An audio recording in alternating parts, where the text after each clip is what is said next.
Good morning, good afternoon, good evening, good night, wherever you're at. Welcome to the BitLab Academy daily live stream.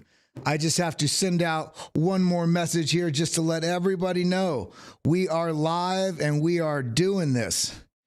How is everybody feeling? How you holding up? We got some great things going on in the market right now.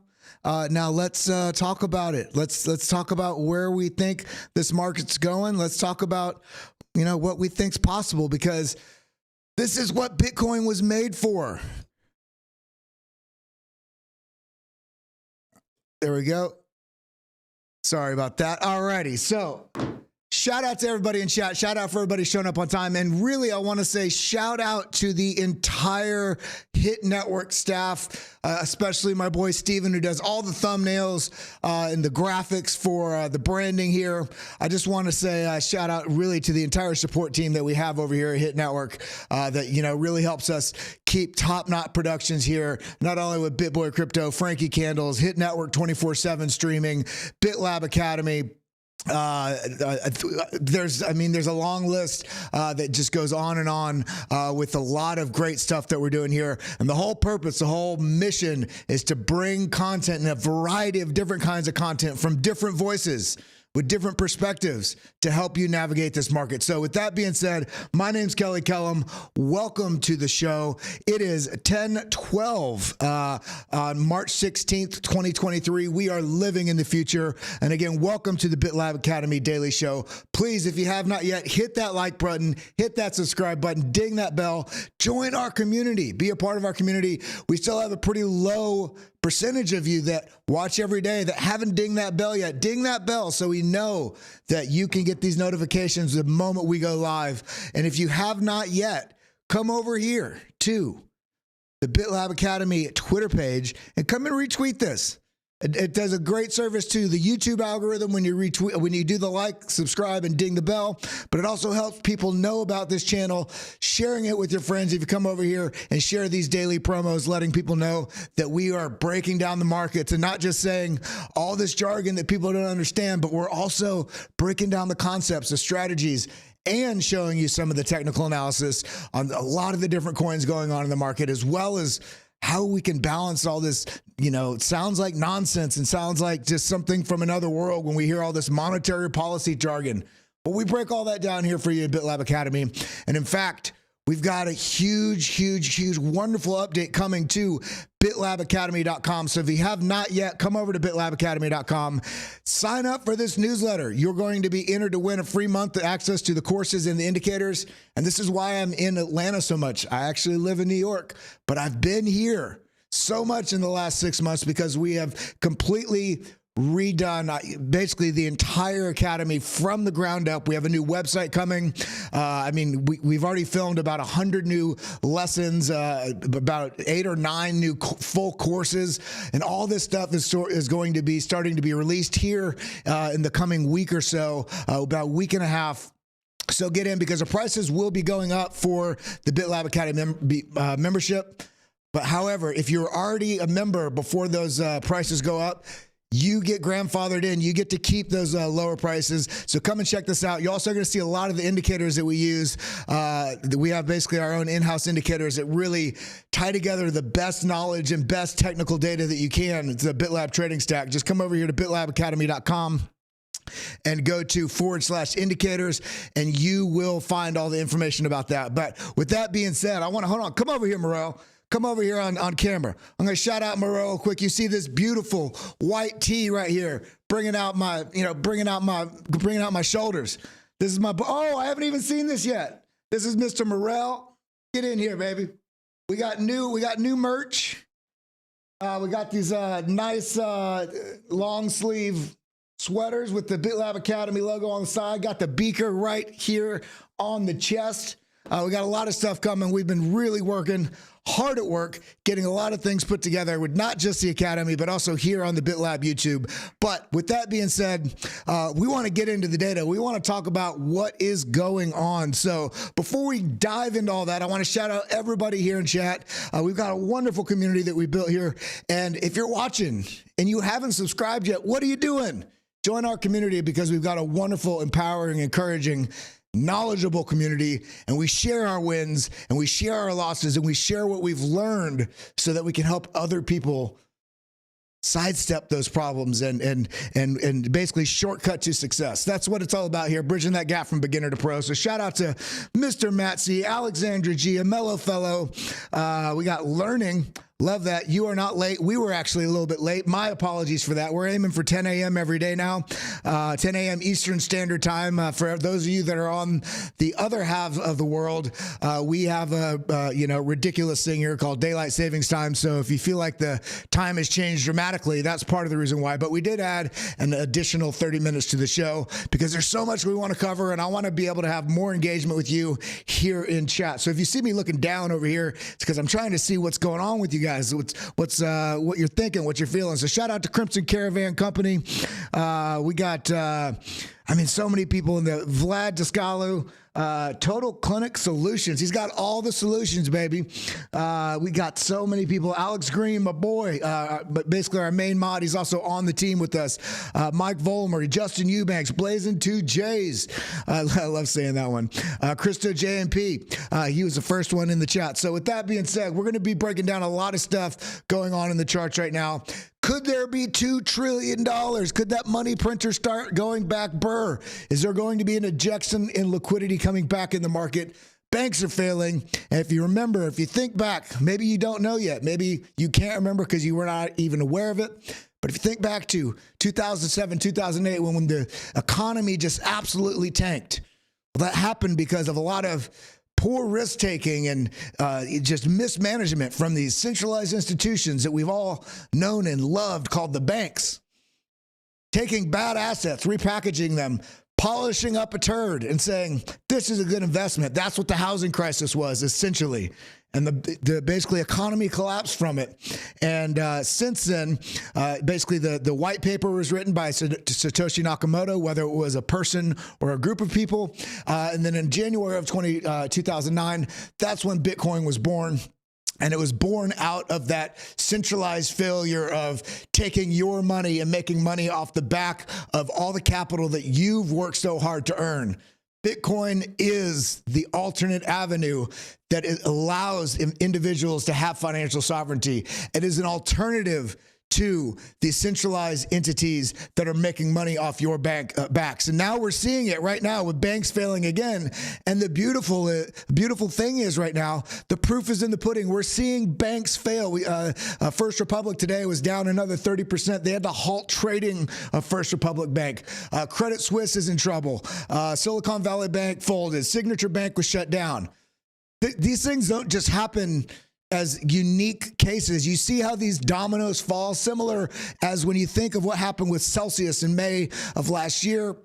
That then cascaded throughout the entire year of not just Celsius collapsing, but Three Arrows Capital, which was a VC investment fund that was very heavily tied in and correlated with a lot of the crypto ecosystem. You also had Voyager, BlockFi. The list, there's quite a long list. FTX being one of the latest ones in November of 2022. But what do all those things have in common? Has nothing to do with Bitcoin itself or with the crypto ecosystem in terms of the technology that drives crypto, the technology that drives these protocols. The technology has been fine. The one outlier in all this was Luna.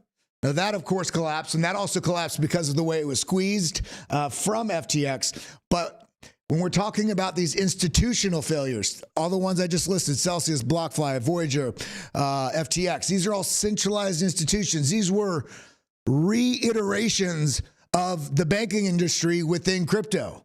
This is why it's so important, no matter where you're at in your journey, whether you're a beginner or a pro, that you understand that there are use cases for these centralized institutions, but the main use case should not be that these places are where you store the capital that you've earned, whether you've done it through DCAing, whether you've done it through whatever jobs you have, whether you've done it through trading. It doesn't matter. If you've earned it, it is yours, and you should not be storing storing it. You should not be entrusting it to these individual centralized entities. You could utilize these entities to trade if you want.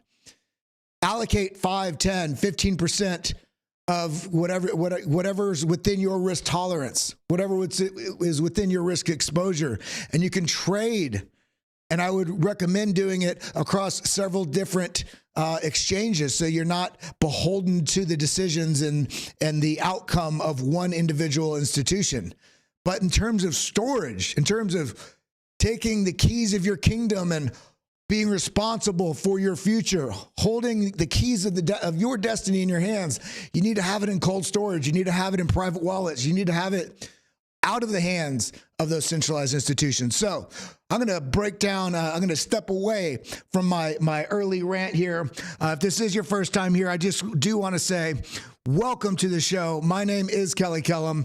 Thank you for being a part of the community. And if this is your first time, last time, only time here, go ahead, hit that like button, hit that subscribe button, ding that bell. It really does help support the crypto ecosystem and let YouTube know that this kind of content should be pushed out to more people. So with that being said, we got a lot of stuff to go over today, so let's jump into it. So coming back over to the screen here, just let me know if there's any sort of issues with what's going on. Let me just go to kind of move my screen here. I have very small screens when I'm out of my home office. So we go, there we go. We're into the analytics. That way I can make sure things are going good. All righty. So what we want to pay attention to here is we're going to go through a couple tweets, and then we're going to go through a number of different charts, including Bitcoin, Ethereum, Cardano, AVAX, BNB, Matic. We're going to be going through all these, and I'm not only going to the point with this stream is not just to give you targets. The point with this stream is to show you how to find those targets yourself, to show you how you can navigate this crypto market so that you can be profitable. All of the things I'm saying, none of this is financial advice. This is sharing a variety of strategies I've learned and people here within the community have learned so that you can craft a strategy that works best for you. So with that being said, let's go ahead and dive in. If you have not retweeted this yet, come over here, retweet this. This is at Academy BitLab. Come and follow the BitLab Academy page. And while you're doing that, make sure you come over and you follow my page as well. I share a lot of stuff here on my own Twitter, and that's at Kelly Kellum, KELOY, Now we're going to go ahead and run through this very quickly here. We got Caleb Franzen. What wonderful friend of mine. He's actually going to be a guest next week. And for those of you that remember last week, we got Bill Noble coming on again tomorrow. A wonderful guest. He's got such a great insight in the market. He's been in the market longer than almost probably as long as, I don't think since before I was alive, but probably as long as I've been walking. So he's got a lot of insight in traditional markets as well as crypto. But Caleb Franzen here says both initial and continuing unemployment claims were both below estimates by a solid margin. Initial 122,000 versus the expected 205,000. Now, why is this important? We've talked a lot about this on this channel. Everything is hinging right now on what the monetary policy is going to be, because that's going to affect the risk narrative in markets. If Jerome Powell decides next week to hike 50 basis points and the market has priced in 25 basis points, then the markets are going to tumble. They're going to have a drastic fall. The markets have been pretty good at pricing in this information. If we go over here, CME FedWatch, we can see right here that about 25 basis points is essentially what is priced in at the moment. We can actually go forward and look through future FOMC meetings. But in this case, everything's hinging on what's going on March 22nd. And this is why, as boring as this is, once you have money in the markets, you start being excited about this kind of data because it helps you. It helps inform you about how you can forecast where price may go, what price may do, because this is the type of data Jerome Powell and the Fed and all the different board and governors within the state Fed that vote and have different voices that lead to making these decisions. They look at this sort of economic data, and on the one hand, we have banks failing, and we can't let the banks fail. But should we? But should we not? I mean, it's a hard decision to make because on the one hand, it's disastrous for the economy. On the other hand, every time we print, we're kicking the can down the road. And at some point, there is going to be a catastrophic failure. Larger in scope than we saw in the Great Depression in 1929. So when we see this sort of data and we see that the unemployment is still not going up, in order for the Fed to pivot, they had said initially that they not only need to bring interest rates down, but they also want to see unemployment go to a certain number. Why do they want to see people unemployed? It's not necessarily that easy. They want to see unemployment go up because that means that different employers and jobs and institutions are cutting back on their staff, and therefore from cutting back on their staff, then there's going to be an increase in unemployment, and from the increase in unemployment, that means then you have less liquidity in the marketplace, and that means the way the capital market system works, capitalism, when you have less liquidity and less people buying things, the capital market then sets prices lower, which therefore brings down inflation. This is why this data, as boring as it is, can be so exciting if you know how to interpret it. So if we're going to come over here to this next tweet, this is a bit more informative. This is right here. When risk is subsidized, this is essentially when risk is, when there's stimulation. We're all getting stimulated right now by what's going on in the market. When risk is subsidized, and essentially there's a stimulus coming in, the demand for risk will explode. Think about what happened in Bitcoin. I'm actually going to zoom out. Let's come over to Bitcoin. Think about what happened in Bitcoin right here. If we look, let's go ahead and pull up my paintbrush right here, the global economic shutdown of March of 2020. What happened as soon as this happened? Well, if the economy was closed, they had to print money. So what is this? This is market stimulus right here. So as stimulus was coming in to the market, AKA risk being subsidized, we see liquidity pouring in the market, and it goes into goes into investment assets as well as risk assets, because liquidity is there to support upward movement. Now, when we go back to this tweet, let's read a little bit more on this. We're going to exit that one. When risk is subsidized, the demand for risk will explode. Imagine if a firm was told, invest all of my money and don't worry if you lose it all, because any losses are fully insured, so I'll get it back. What would the firm do? They'd take all the risk. There are two outcomes.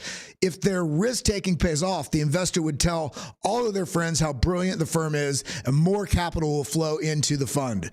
This is very similar also if you think about the Bernie Madoff story and just perpetual ongoing Ponzi scheme that he had. That's a lot like what the banking system is. You deposit your money into the bank.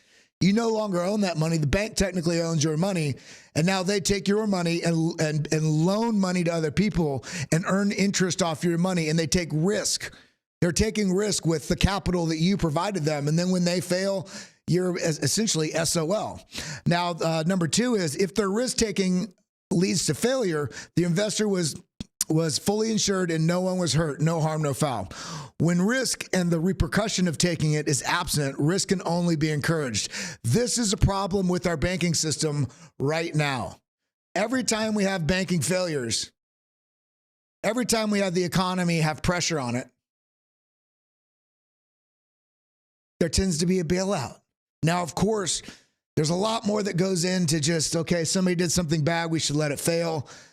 And I don't know what the answer to this is, but this is just to point out this never-ending balancing and juggling factor that Jerome Powell and the Fed and world governments are battling this sort of narrative right now with them. They want to bring inflation down so it's not too expensive to live, but they also want to keep people employed, but they need unemployment to go up in order to decide to actually stop doing interest rate hikes. But however, these interest rate hikes have been now putting pressure on the investments that banks have made in previously thought safe investment like government bonds and treasuries. And within all of this, all of these things are tied together. And you can see as the liquidity and these decisions that are being made by banks, and all these things are getting squeezed and manipulated and moved around. All this is still in response. All of this is still tied to what happened in March of 2020, let alone going all the way back to 1971 when we went off the gold standard. So we can see that when we are invested in something like Bitcoin or Ethereum or Cardano, or pick whatever asset portfolio that you have, or even traditional assets, all of these markets and all of these decisions tie in together in an incredibly interlocked and interwoven way. So when we have moments of pressure on the markets like we do right now, and we're seeing uncertainty within the markets, we're seeing that these different previously thought to be good practices, because they've made us so much money, thinking in the mind of a bank. Now, all of a sudden, they've been lending out all their money. I mean, think about FTX. Everybody thought FTX was such a bad thing. I'd argue that I don't think that they realized that what they were doing was so wrong. Why? Because they took a playbook from a traditional bank and did that exact same thing. And now the news narrative is, or had been, how bad crypto is, because look at the failure of FTX. Whereas they're not, they were not acknowledging, man, is it Bitcoin? Is that the problem? No, it had nothing to do with Bitcoin. It was FTX's practices. And FTX's practices were essentially exactly the playbook of traditional banks. So when risk and the repercussion of taking it is absent, risk can only be encouraged. Alternatively, if this hypothetical firm takes small risks while other firms are taking exorbitant risks and winning, the risk-averse firm will lose business to the risk-taking firms. So they're basically, the way the economy has been set up, because all these bailouts continually happen about every 7 to 12 years, it seems like we have some sort of economic and banking crisis, and then there's big bailouts. And the bailouts are also, by the way, when these failures are happening, they tend to follow after all the executives already got all their bonuses. Let me know how that works. I don't know. But the whole point with all this, we don't need to read any more of this. It essentially is saying that the traditional banking system is rigged. The traditional economy is set up in a way to where we're putting pressure on the government to protect us. The government also has money in their pockets from lobbyists, from basically pharma, from the banking industry, from basically the people that are keeping them in office, but they're supposed to be representing us. So they're torn between two different huge, basically the people, which is their actual mission, and the institutions and organizations that are keeping them in office. Meanwhile, banks, they're trying to make money. And you also have these risk-averse banks that are trying to protect people's assets, but now they lose customers to the highly risk-taking banks. So then they have to abandon some of that risk aversion and take on more risk. And therefore we have this, basically negative feedback loop of everybody just competing to not practice good risk management and not practice healthy, business operation, especially when you're managing other people's money. So all this to say, we are here in the time of an absolute revolution in personal finance, in technology of currency, which is Bitcoin, which is cryptocurrency, which is blockchain, the underlying technology. And if you're here watching this show, whether, again, if this is your first time or you've been here from the start, throw in chat, what's your born on date? When was the first time you can remember hearing about crypto? How long from hearing about crypto did it take you before you actually made your first purchase? Whether it was $5 or $500, it doesn't matter. Because this story is going to continue playing out for the next 100 years in terms of this adoption rate. We're still so early in the adoption rate. So let's go ahead and continue moving on through these tweets so we can get into these charts. Man, I'm fired up today. Who's feeling excited? Who's feeling bullish? Who's feeling uncertain? Let us know in chat. I just really like to see how everybody's feeling here on the thing. Okay, well, we got 213 people and only 68 likes. Hit that like button. I'm up here spilling my guts out, spending my time here with you, and I appreciate you being here, but hit that like so YouTube knows you're watching so we can stay on the air and continue doing this. So coming over here, ECB sticks to the script. What is this? This is the European Central Bank, and this is sticking to the script. Basically saying they raised the interest rates by 50 basis points.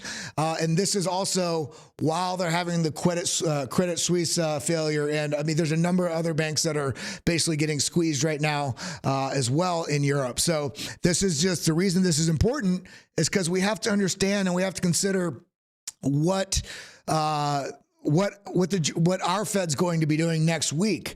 And if this isn't any indication that, you know, we're going to go more aggressive, which I don't think we're going to, I do think we will get 25 basis points. We just need to take into account what's happening globally because all these things are tying into each other. So now coming over here, uncertainty has been on the rise with the banking system contagion. The VIX, which is basically the volatility index, has seen a sharp spike from its uptrend, which this potentially can be good for risk assets as volatility increases and there's movement in the markets, especially if there's some stimulus that comes into the market. So we can move right on past this one. This is the main point here. The Federal Reserve's emergency loan program. They don't want to call it stimulus. They don't want to call it a bailout. Let's give it a new name. May inject as much as $2 trillion of funds into the U.S. banking system and ease the liquidity crunch, according to JP Morgan. So what is liquidity? Well, when we think about what's going on within the markets, let's look about just about Bitcoin. Let's go ahead and zoom this out. You remember this chart that, you know, I shared this on my Twitter the other day as well. The orange line is Bitcoin's price. These basically candlesticks, price action, or these candlestick chart behind it. This is a USDT dominance. For all for all intents and purposes, the best way to consider this is liquidity. When this comes down, the colorful candlesticks here, this is liquidity coming out of the stablecoin USDT. And typically, if it's coming out of basically, they're moving into crypto positions. So as this liquidity is coming down, as this price action is coming down on USDT dominance, as the dominance of USDT is coming down, this is insinuating that there is liquidity coming into the crypto market. So in this case, we see liquidity, we see the USDT dominance coming down, and we see liquidity coming into the market. When we see a liquidity crunch, which is money coming out of Bitcoin, we see this go up. You see this very, very tight inverse relationship. And this is exactly what we're talking about here when we're talking about this liquidity crunch, because it's not just Bitcoin and Ethereum and Cardano and all these coins within the crypto ecosystem. We have to consider that this is part of the broader scope of the global financial system. Equities, indexes, mutual funds, treasuries, bonds. There's so much that goes into this. Real estate. You know, there's more investments than just Bitcoin. And if we're in such an early adoption phase, consider how few people are actually in Bitcoin currently and how many more. I mean, there's, 7-8 billion people in the world, and I don't even know what the number is right now. How many people own Bitcoin? Let's see. In 2021, research from July 21 shows 89% of American adults have heard of Bitcoin. An estimated 1 billion people around the world use cryptocurrencies.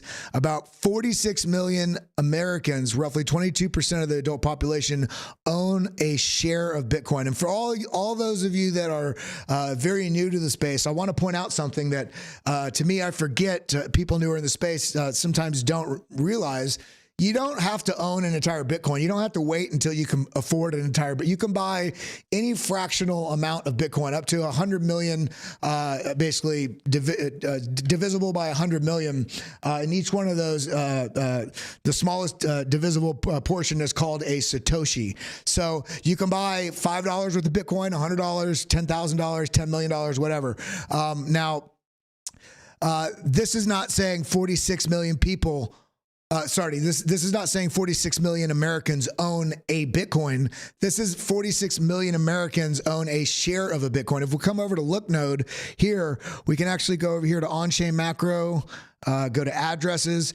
We can go to active addresses, and we can see right here, let's go ahead and smooth this out on the SMA. We'll go to 14, and we can see that there are we can put our mouse right over here, just about 900,000 active addresses. This just means addresses that are actively either acquiring, moving, or selling Bitcoin. And when we talk about new addresses, we can see that this is starting to trend back up the way we want it to go.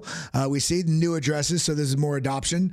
And what we really want to see is the information when we look at the addresses with greater than zero balance. So this is basically all the addresses out there.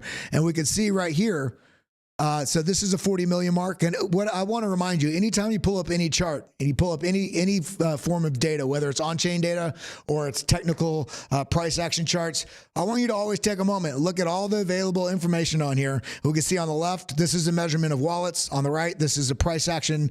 Basically, this is a price gauge. This right vertical y-axis here is the price, and this is of course the Bitcoin price. And this is we have an SMA. We can just leave it on zero because it's fairly smooth. But we can see that the addresses with greater than zero balance, meaning all addresses, this is starting to see an uptick. This kind of, was upticking through here, and we're starting to get that uptick again right here as we're getting towards the end of this accumulation phase that we have identified. Now, when we come down here, this is the big boys. This is institutions, over 10,000 Bitcoin. So if we smooth this out, let's go to 7. We can see that there was a look at how many wallet addresses had. I mean, basically, this was down to about 83 or so. Only 83 addresses with over 10,000 Bitcoin. And in this entire bearish downtrend, this is smart money buying the weakness of the market. So all of us little, baby shrimps and, the plankton in the sea, how small we are with our dollars. Even if you have $1 million in the market, you are minuscule in the scope of how big some of these institutions are. But what smart money does is in the weakness of markets, that's when they're buying. And for some reason, especially early in our crypto knowledge or early in our investing sort of experience, we get so scared to buy here and so excited to buy here. And if we come back over to this chart, that I actually made, which was recently included here on, let me come here, which was market valuation. There it is.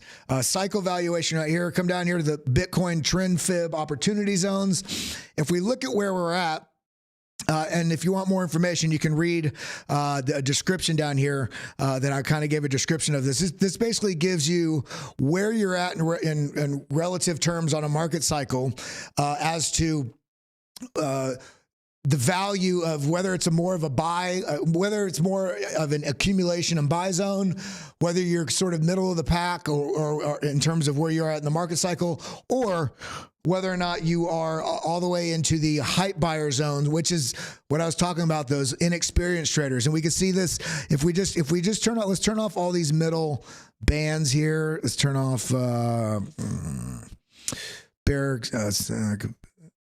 let's turn off these. No, what's this bull control? So we can see with these bands right here, this yellow band where you see my mouse is right here, this is the take profit zone, the overheated hype cycle. This means that the market is getting to that spot relative to where the realized price is, that this is when, you start getting those news narratives, all the positive, oh my God, Bitcoin's, over at this point, it was finally broken back above $20,000, which was a previous price action all-time high.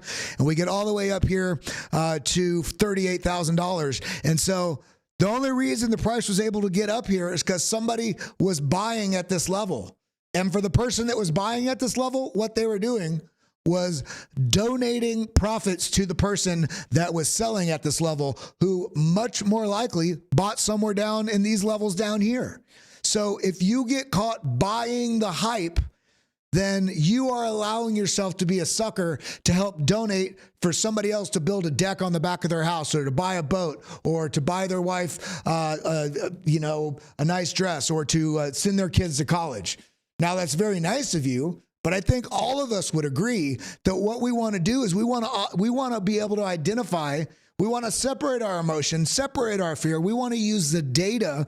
And this chart is a great example. You can come over here to looknode.com. It's a free chart. Just come to looknode.com and go to this market valuation, come to cycle valuation here, and then come down to the Bitcoin trend fib opportunity zone. I'll even put it in the chat so you all can you can look at this at any time. And you can turn these different bands on and off. And what you can see here is, if we zoom in, we broke below the realized price.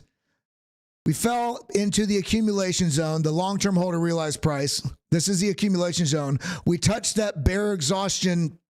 We touched that bear exhaustion buy zone, which not only are we in accumulation zone, but this also is signaling this was a good buy zone. And, when we look at the chart for where we were, this was the best opportunity in this entire bear trend right here. Now, where we're at right now, we just broke through that realized price, the short-term holder realized price. And if we look at this purple line where you can see my mouse is tracing, as soon as we sort of break through this has acted as a floor to the bull market all the way up to the top until we break below it, and then we have a bearish trend. Well, we've broken through this and retested, and so we're seeing a lot of positive signals here. Now, we've got a lot more to go through, so let's continue this on. Money print to go burr. All right. So plan B, relative strength index. Momentum is turning bullish despite banking woes. Well, Bitcoin is meant to be an alternative to the traditional banking system. And as much as it should trade, when we're having any sort of economic distress, Bitcoin always should be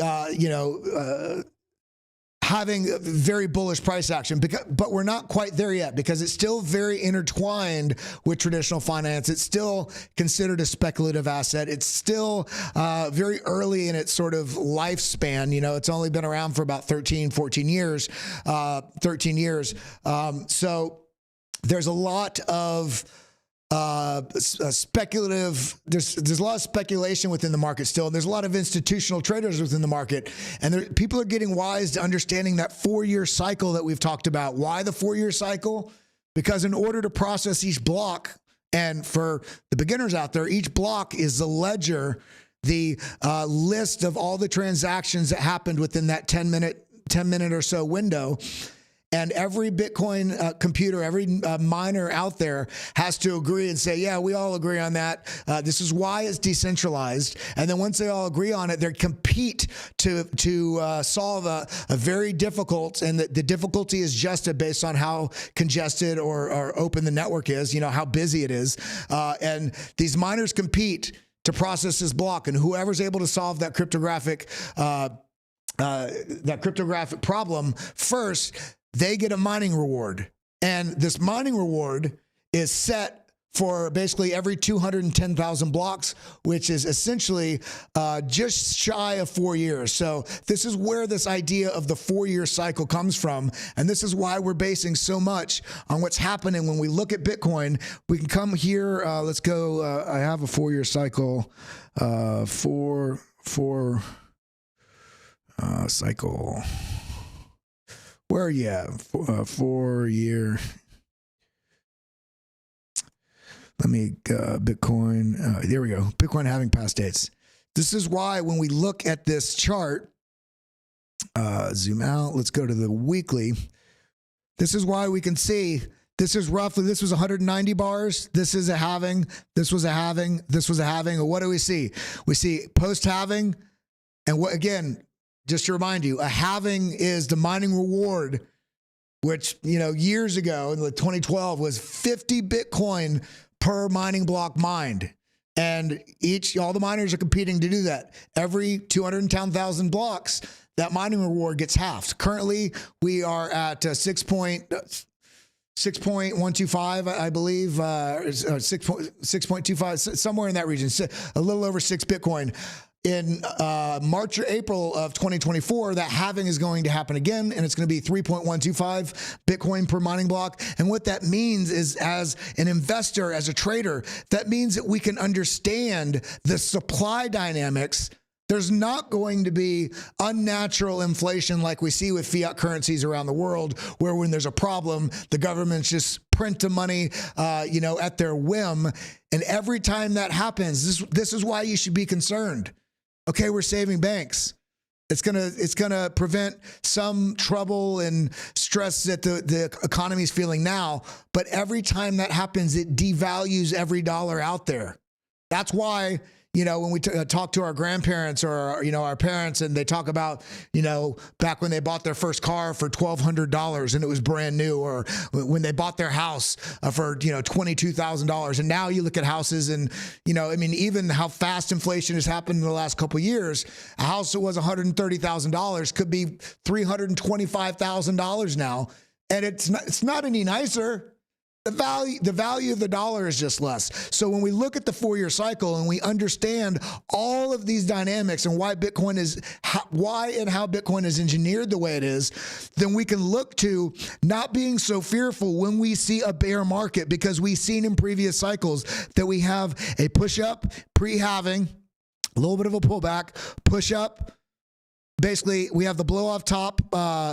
We have the top of the bull market about a third of the way between this entire space, about a third of the way after the halving. And this is because people they know that the inflation rate now has just halved on Bitcoin.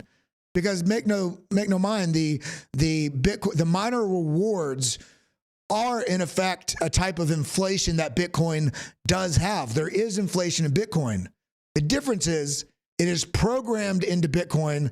It is transparent. Everybody in the world is able to understand it. You can look into the data at any time you want and see this. That's why I'm such a big fan of looking at on-chain data, because you can look at the behavior of all the addresses out there, of all the Bitcoin that's in circulation, at how difficult the mining hash is. If the mining, if there's a lot of transactions, it is perfectly transparent and perfectly understandable to understand why the supply dynamics affect the markets the way they do, to have this sort of bull run and then a bear market. After this sort of hype cycle, people take profits and the price action pulls back. Then we get an accumulation zone. And then pre-halving, this is a halving right here. We start to get a little bit, this is basically the bears are exhausted. We get a bit of a push up. And then basically a push up into the halving, a little bit of a pullback because, a little bit of exuberant. People are trying to make money into this. People take some profits. Price action pulls back. And then we get this strong bull market blow off top. So if we look at this, just looking at, if we look all the way over here on the right, you see the price. Right here at the halving, we had a price of $11. This was in November 2012. At the next halving, we had a price of $629. This was in July of 2016. At the next halving, we had a price of $9,200. This was in May of 2020. So we're seeing an exponential increase on each, not only bottom, but also tops of the market. So when we look to where we're at today, how different does this look?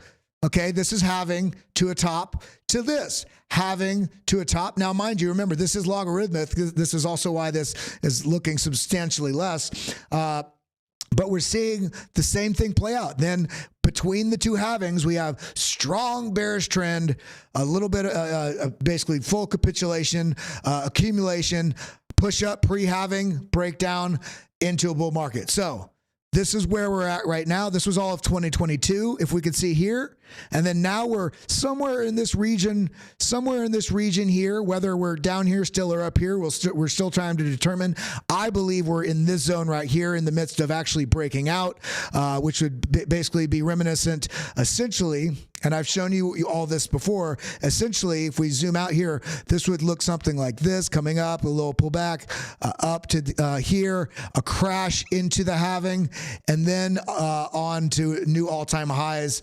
And I'm not going to say where that number is, but we could take fib measurements and do that moon math. But right now, we want to look at where all the things are going right now, what's happening in the market. But the reason why I sidetracked here for a moment is I think it's important that we always remind ourselves what the basis and engineering of Bitcoin is, so we can understand that there's no need to have fear when you have a down market, when you have a bearish trend. The fear is actually in the uncertainty. If you are here with us in BitLab Academy on the daily streams, then you will go further and further away from having uncertainty because you're going to have more and more knowledge. That means you have more tools to be able to deal with what's happening in the market. And if you go over to bitlabacademy.com and you come join up, become a member, we have an incredible Discord with a lot of activity in there, sharing ideas, charts, setups.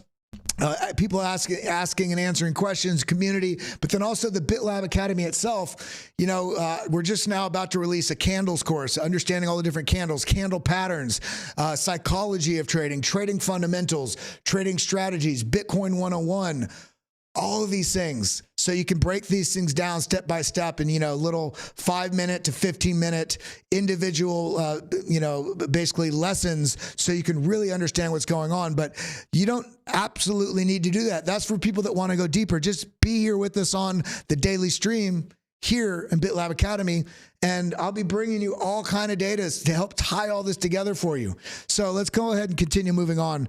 We already went through the market date. So this is just the liquidity of basically liquidity conditions of different parts of the market. Red being low liquidity, green being high liquidity.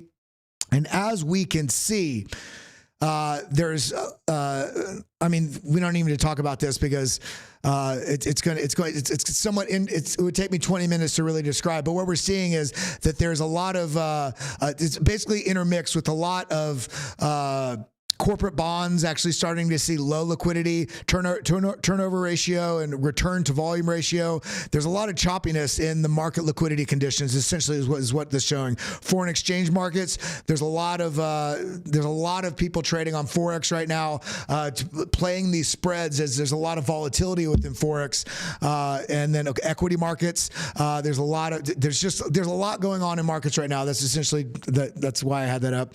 Bitcoin, crypto, Nasdaq await interest rate decision as banking turmoil promises extra volatility. This is what's going on. We're talking about this, not only the ECB that just came out with 50 basis points hikes, but now we're looking to, let's go back to the Forex factory page. Now we're looking to, can I go to the next page? I don't even know. Up next. Or whatever. March 21st and March 22nd are the next FOMC, where they are going to be determining what the next basis point hike is going to be. Now, I want to point this out.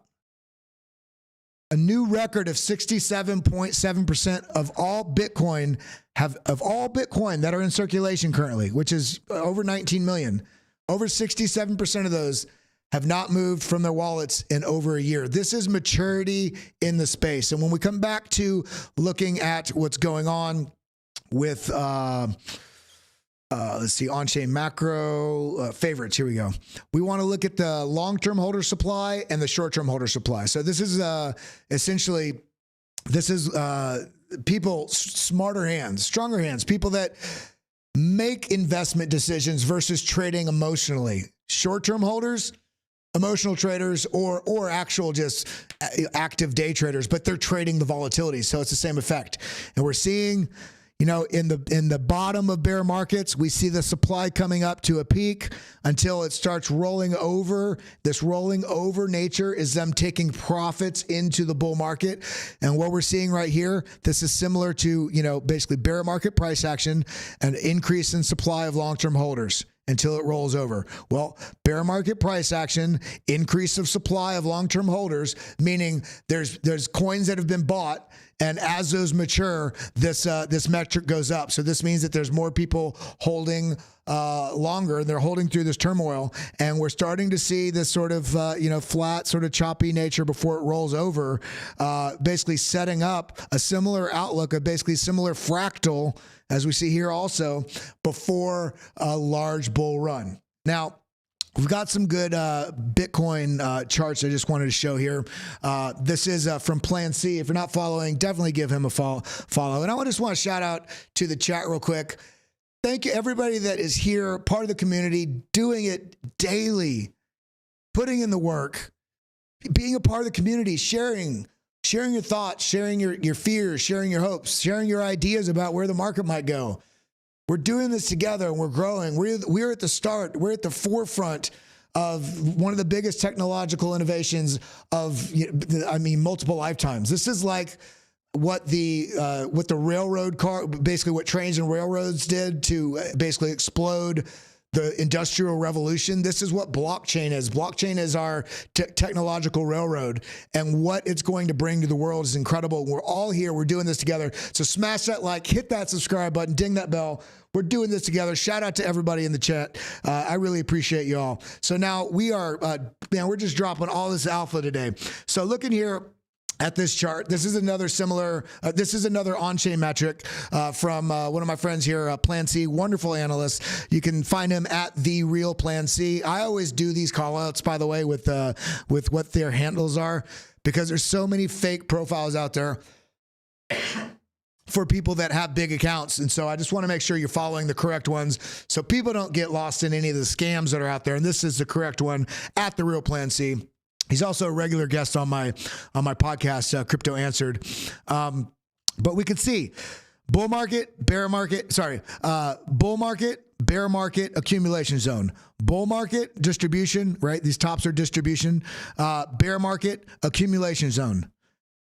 Bull market, bear market. So what was after bear market? Accumulation zone. So now what we're doing here is we're looking at the relative sort of correlation between how long those accumulation zones have lasted in previous cycles. And what we can draw, one of the conclusions that we can draw from here is this cycle is more similar to the 2014 into 2015 bear market cycle. Bear market cycle into the 2015 accumulation zone, because of the duration of accumulation that's taking place on Bitcoin. But what this is suggesting is that we're coming up on a little bit of a time crunch, because the 4-year cycle is not an absolute, it's not an absolute perfect metric that the cycles are always going to remain the way they are, where we have that bull market push, a retrace, and then a parabolic push after the halving. But as it stands right now, and as just the liquidity and the market cap is still as low as it is, comparatively with larger asset classes, I do believe it's going to hold that way for the next at least 2 cycles. And so we are setting up, based on historical analysis, into a position to where we are going to start having that push up. I mean, even look at this similarity right here, where we had this, basically, this is net unrealized profit and loss. This is when the majority of people are in profit. This is when the majority of people are in loss. And we can see that we have this basically deep loss, a little peak into profit, back into loss. Well, we're getting a very similar thing here. Deep loss, little peak into profit, deep loss. Will this be our springboard? Think about like a little lemming jumping off this and jumping on this trampoline and going into profit. That's essentially what this chart is showing me a possibility may be. Now, looking at this right here, Bitcoin, ideal buy for an investor. Here's a visual example of a breakout from Stan Weinstein's book that could be playing out for Bitcoin. Watch the volume. So we're looking at the volume. This is a 30-week moving average. And we can see, looking at this, ideal buy for investor, 30-week moving average. I'm going to go ahead and just chart. There we go. 30-week moving average. This is the asset price, and we have this sort of basically we create this resistance level, as we see here. And we see 1, 2, 3. Look at this, 1, 2, 3. I mean, this is pretty darn close. None of these fractals always play out as perfectly as this, but there's been a repeat in the way price action behavior happens. Why is this?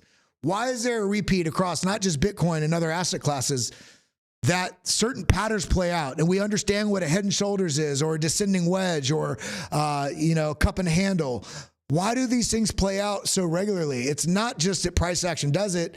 It's because you have to remember, when we are looking at the charts, when we're looking at these charts, we're looking at a map of the psychology of all the market participants in that asset. The market psychology being bullish is the dominant narrative. The market psychology being bearish is the dominant narrative. You see where I'm going with this. Now, we're going to look at one more tweet, and then we are going to do a bunch of TA rather quickly because I have some charts already mapped out. But the point here with this is that we have broken above the 30-week moving average. See this? And then we pull back. We find support there, and we're right at this point. We're right at this point now that breaking this and coming, this is at $25,200, $25,300 area. Yes, we had a wick that went up to $26,000, but we didn't have a candle closure there. We want to have a weekly candle closure above that level, above 20, really above 26,000. And so we're seeing this setup now. Last chart here we see from my boy Jesse Olson, we're getting this green sort of flip on this trend line here, and we can see that this is flipped green. We don't have the green candle yet, but on whatever indicator, sharpshooter candles, this is his sort of system. We can see that we're starting to get a preliminary sort of indication that there's some bullishness likely to explode. Now let's go ahead and jump into these charts. Before we do that, I do want to just point out, we were talking about this yesterday, the explosion of the Bitcoin dominance. We see this broke out above this trend line. Now what we're looking for is, can we get this? Is dominance going to be running for Bitcoin up to this 48%, up to the 50% level?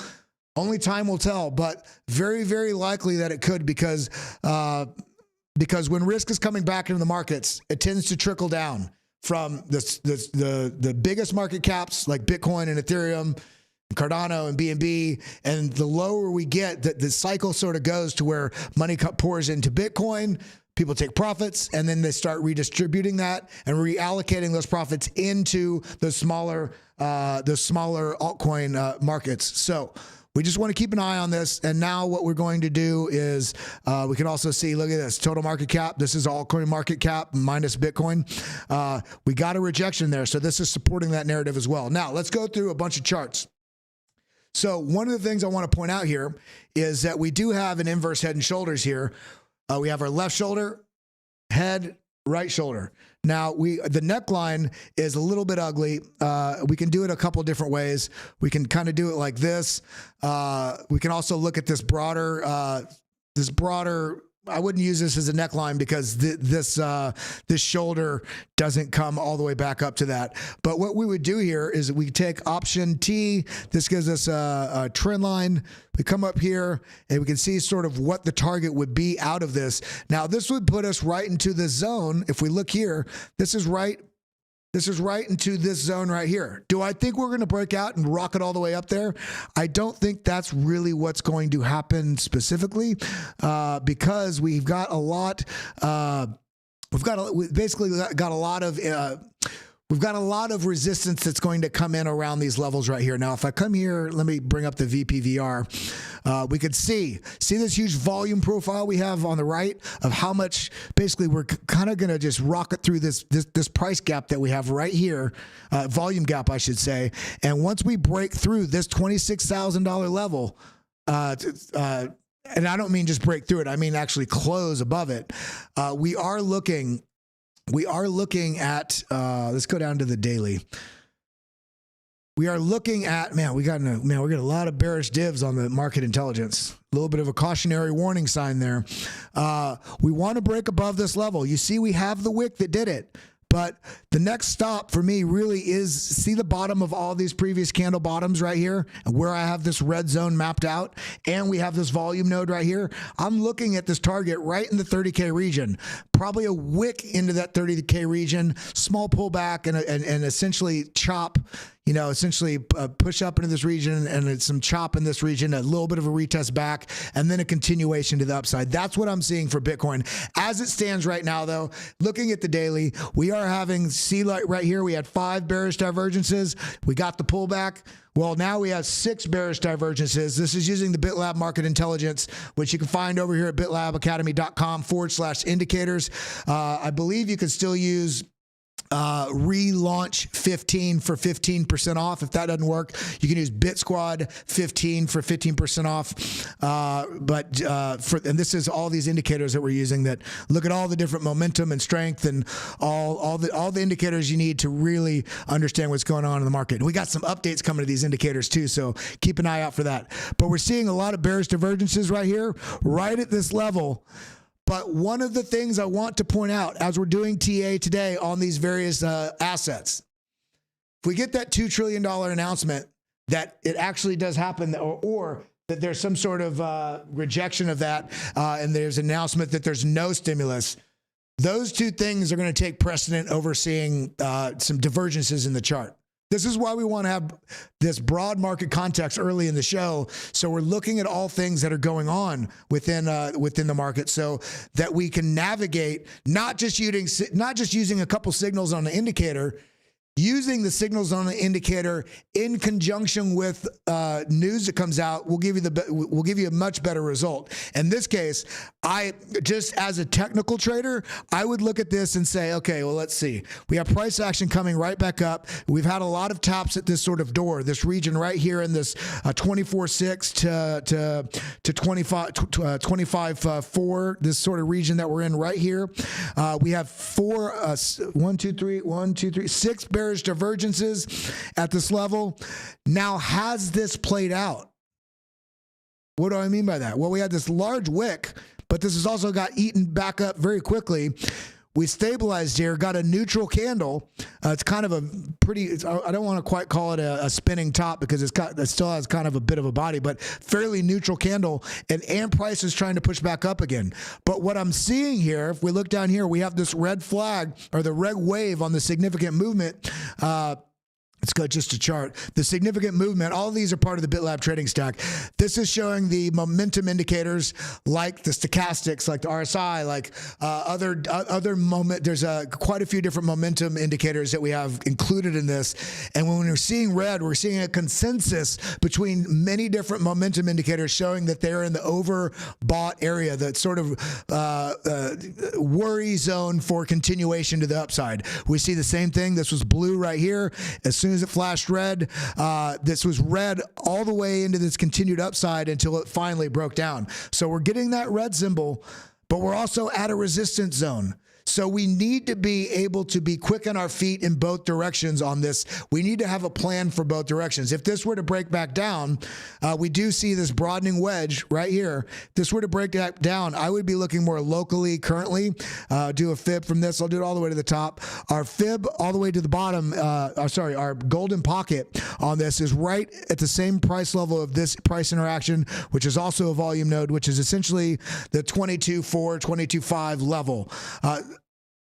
If this were to break down to this level and lose this, I'm looking for price to come down and retouch this golden zone that I've marked out previously before, which we've already tapped.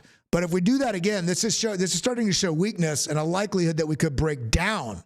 So if this breaks through this, though, and not only has a wick to the upside, but we have follow through, then I'm looking at that target. Essentially, we can look, option J gives us that quick horizontal ray. I'm looking at a target basically that is, come on, my shift button is not working. So we can, a target which is essentially a 14% target to the upside, right around the 28,450. That's what I'm seeing on Bitcoin. Now we're going to continue. We're going to continue on. We're going to look at Ethereum now. All right, so we're on the daily. We see this large downtrend. We had a little bit of a fake out here, bull trap. Basically also double top bull trap. This this essentially pushed right into this golden pocket, which we didn't know was a golden pocket at the time.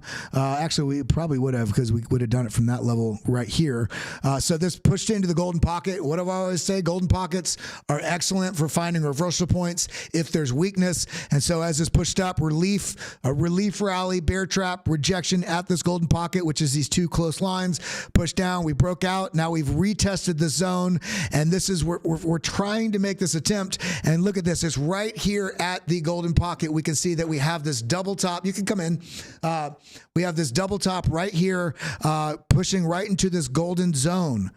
However, not only do we have this re-attempt to the upside right here, we also have this pull back to the 382 and is pushed back up again. So let's turn on the BitLab Market Intelligence, see what's going on here. And we can see all these high and low pivot points, by the way, are also part of the BitLab Market Intelligence. And these flags, you see how sometimes I have them very messy like this, and I have them all over the chart. I do that primarily when I'm sharing these with you all. For myself, I come in here to settings, and this is a shout out to somebody asked me about this. If you see different stuff on your BitLab Market Intelligence indicator than I have, come in here, do the settings, and I have, as you can see here on the top of my chart, I have 1, 2, 3, 4. These are all 4 different settings combinations of the BitLab trading stack. But my favorite that I've found to be very active, not too messy on the chart, basically calling really good divergent spots, is right here on pivot look back, maximum pivot points, and maximum bars to check. I have a 7, 4, 90. So you can also go into, if you're a member with these indicators, you can go into the BitLab Indicators Discord channel, go to BitLab Discord, go to the BitLab Indicators area, go in the settings section, and you'll see I have a variety of different settings, but these are the settings I primarily use currently. And what we're seeing right now, let's go ahead and turn on only last divergence. What we're seeing right now is that we had this bullish divergence come in here and the price still fell down. This is why I do want to point out, these are not just buy sell signals. We've got something and that to that effect coming very soon. These are showing divergences, showing is there momentum coming in? If this is falling, is there actually more bullish momentum coming in than the price falling? And this is what this was showing right here. The price still fell, but then we had this rocket ship up. So you want to always have a 1, 2, 3, 4 points of confluence. And you can have whatever that is. Your 1 point is your sort of leading signal for, in this case, as we're coming back into this golden pocket zone. That could be my 1, saying, okay, I know I should be looking out for strength or weakness at this level. And then, okay, my 2 could be, okay, I'm seeing bearish divergences. So now I have 2 points showing that we might have a potential reversal. And then my third point of basically supporting confluence would be, okay, I see the relative extrema sticking out, showing that this move is from the start exhausting itself from the start. So then we see the 4, we see a red flag, a red wave here on the BitLab significant movement, which is indicating 1, 2, 3, 4 points of confluence. So had I taken a trade down here with this bullish pin bar pattern, which is a bearish candle, a hammer candle, and then a bullish candle immediately following it, showing this reversal. If I were to take a long here, this would have been a take profit point somewhere in here, and I would have gone into a smaller time frame. If I'm on the daily, I would have gone into the 4 hour and then the 1 hour to identify exactly where I wanted to, adjust where my take profits would have been if I was swing trading this move right here. That is how you make smart trade decisions. You let setups develop and you have a leading indication, you have a supporting point of information, you have a supporting confluence, and then you have your final trigger. 1, 2, 3, 4. That's your steps to success. So what we're seeing right now is excessively as frustrating as anything in the market because of everything going on with the monetary policy, as well as everything sort of waiting for what's happening with Bitcoin. And also, is money going to be pouring only into Bitcoin and then to altcoins?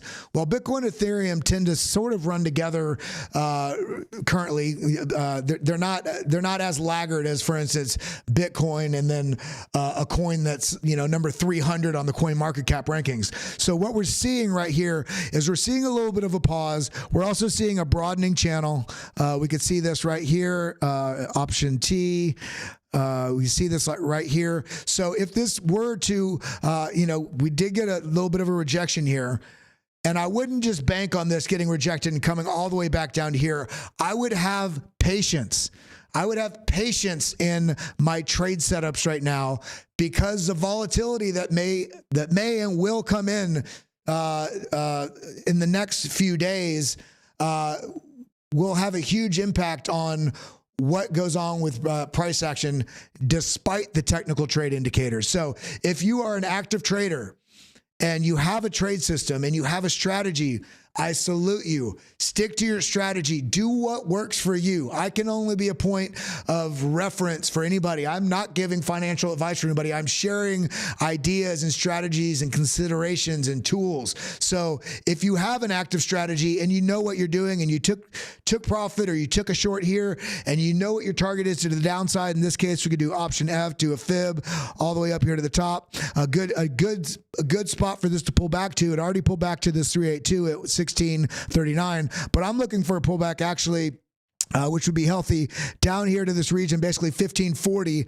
This will be bullish. Getting a pullback here, not going all the way down to this support line of support here. Just coming back to this, basically resetting all your momentum indicators here, and then coming up, testing, and then going to the upside. That's what I'd like to see with Ethereum. But it's all sort of resting on what's going on with all of the stuff with banks and the potential $2 trillion in bank loan stimulus and all these sorts of things. So now let's go ahead and move over to Cardano. And quick shout, everybody here in the chat. We've been having a good vibe in chat today. A lot of people sharing thoughts and feelings. And I don't know if I saw any super chats because I've been staring at the chart. So if the mods, if there are any super chats, please make sure to let me know in the live stream alerts area. So I can make sure to shout out anybody. If anybody has any questions, now's time to ask them. The super chats are easier to see, but we will try to sort of comb through. And if there's one or two good questions, we'll try and answer them here at the end of the show here in a few minutes. We got a couple more charts we're going to blaze through. We got Cardano here. Now we've got just some key levels that I marked out here on the chart. We have a triangle pattern here, which is an ascending triangle pattern, meaning we have a flat bottom here and the support is ascending like this. And typically what you see with these is the price action kind of coming like this, maybe a fake out, and then to the upside. That's if we get a fake out. If we don't, then it would be kind of something like this, and then rocket to here, pull back, and then we've got a lot of room to go there on Cardano. So there's all eyes on Cardano. Cardano is one of those patient ones that, yeah, I got it up. I got the chart back up. Sorry. There we go. So we have this ascending triangle pattern here where it's a triangle, not a wedge. This is debatable because you could sort of make this out as well, but I'm going to go ahead with this ascending triangle pattern because I'm leaning more bullish. And what we want to see here is the price action come up and see where the momentum is once it gets up to this 43-cent level. If we get strong momentum here and the market is moving, then we very well could have some interaction here, small rejection, and then a continuation up to the 49-cent level. But as it stands right now, we're seeing some weakness. Let's turn on BitLab Market Intelligence. We can see we're on the daily. We're seeing a bit of a rejection here. Option F, come down. Look at this, rejection. Rejection was right here at the golden pocket. And now we're finding support here. The blue wave is gone, though. We are neutral. So Cardano is a little undefined right now. I think there's a little bit of a question about this, a little hesitation, because some of the news that came out yesterday and comments from Gary Gensler talking about all all assets that can be proof, all assets that are proof of stake are securities. This is what Gary Gensler was saying. Now, Gary Gensler is not the end all be all, and I think he's just throwing darts at the wall because he's mad that he's very likely to be losing that XRP case, in which case, there's going to be a nice resurgence in faith in the crypto ecosystem once that XRP case is finally closed. So a little bit of hesitation here. We are seeing support on Cardano at 31 cents. If we lose this level, though, then we want to do a fib option F from the bottom here to the top. We did pull back. Look at that, right into that golden pocket. So if we do lose this 30-cent level, then I'm looking at a price action of coming down at least to the 786, which is 28 cents. More likely coming down to this zone right here, 26 cents. That's if we have a bearish case for Cardano. Now, is everything still flowing good here? Man, all right, everybody's hitting those likes, hitting that subscribe button, dinging that bell. Thank you for doing that. I appreciate everybody that's here. We've been running through a great deal of charts today and a lot of data. Oh my God, did I just close? Okay, there we go. Okay, here we go. So now we want to look at, we looked at Algorand yesterday. I want to run through a couple of these other ones. I want to talk about Binance Coin because I did see a tweet that Binance had to turn off deposits and withdrawals in the UK.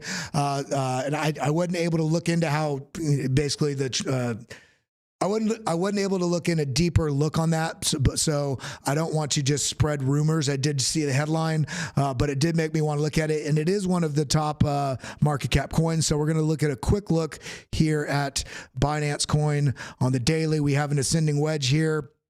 An ascending triangle.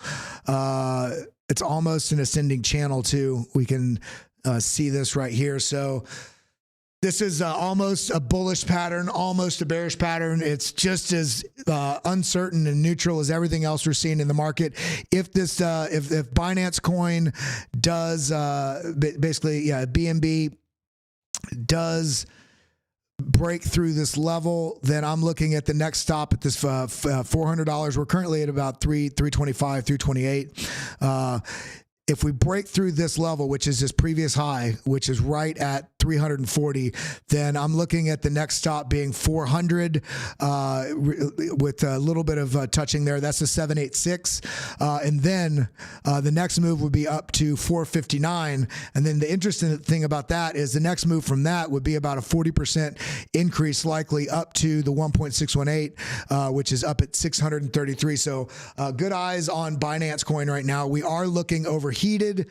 We can tell that. How do I know? First look is just this red flashing on the bottom, this red wave on significant movement. We can see on the daily chart, this is getting a little bit overheated. We had some bearish divergences in the volume.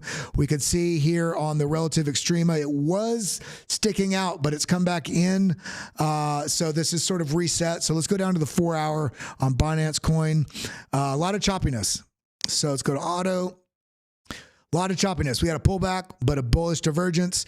Neutral down here. The relative extrema was signaling that this was going to get a push up. Why? Because this is the slingshot being pulled back down like this, and then continuation to the upside. So how do let's do this again. We're gonna. I just want to reconfirm this. We're doing 1, 2, 3, 4. What are our 4 points? This is how we make sure if we're swing trading or day trading or even taking long-term positions. If I were to want to figure out, should I be buying here? Well, understanding the candle structure, understanding candle patterns, we can see that, let's go ahead and see. We can see that the price, the momentum tries to push down and then already starts to wane, meaning we have a smaller bearish candle, following by a hammer candle, almost spinning top. This is a reversal candle, a neutral candle. So that's our one. That's our one would have been the momentum starting to decrease to the downside and then seeing a neutral candle. This, our two, our point of sort of confluence there, or supporting the idea. Maybe we do have something here. We have a bullish divergence on the momentum. Our 3 is we also see, this could have also been our 1. because this was this move down immediately as it started showed that this move down was sort of out of context with what the strength signals are saying in the market. So we have our 1, 2, 3 already between those two. We have a neutral sign here. So what we could do here is then now we can see if there were any Fibonacci levels that the price pulled back to. Look at that. So this is where the wick went to. Price came into the golden pocket, found support. So we have a level, we have momentum, we have the extreme sort of volatility, health of the move. We have divergences. We have our 1, 2, 3, 4 to know that this move was something that you could have swing traded. And this is for any size time frame, whether you're doing monthly, weekly, daily, anytime you're doing trades, you want to make sure you have some sort of leading look that gives you an idea something may be coming. And then you get a confirming sort of a data point that says, maybe there's something here. Then you get that third point of a different sort of look on the market, a different technical indicator that says, yes, I support this too. There's agreement that this is going this direction. And then you have your fourth point that is your trigger that allows you to pull it. I don't always have all four when I am making my trade decisions, but I've also been in the market for years. I definitely at minimum recommend you have at least a 1, 2, 3, but try to wait and be patient to find those time periods, those setups that have the 1, 2, 3, 4, the leading, the confirming, the supporting, and then your trigger. And that's how you navigate this market. I think that's all we have time for right now. We can do one more chart before we go. Let's do Matic, because Matic we're looking here on the daily. It was performing so well, but we are in a bearish structure here. This is a rising wedge. We're getting a lot of sort of choppiness here on Matic, which is, up and then down, up, down. So what we want to do here is if we do a fib, option F from the bottom to the top, we can see that if we break this level, we have a big volume node right below us at 92 cents, 92 to 97 cents. If this does pull back, if we do get a small fake out, if we lose this level, this point of control at 92 cents, then I would be definitely short on Polygon, with the caveat that we do have a golden pocket right below us. But we want to look to our indicators. Let's go ahead and zoom this out just a little bit. Okay, we can see, check and money flow, bearish divergence. We're not getting a red symbol yet, but the relative extrema is sticking out to the upside. The question is this going to be a small pullback or not? I think, again, we have to look to all of the context of everything going in the market. Be patient right now.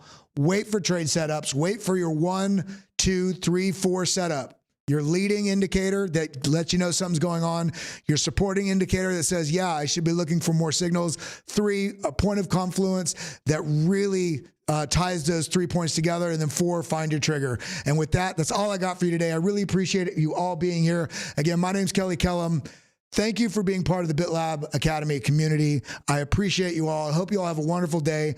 And make sure you're hitting that like button, you're hitting that subscribe button, and dinging that bell, because I need more cowbell, baby. So thank you to everybody. I hope you all have a wonderful day. And with that, adios, muchachos. Thank you for coming.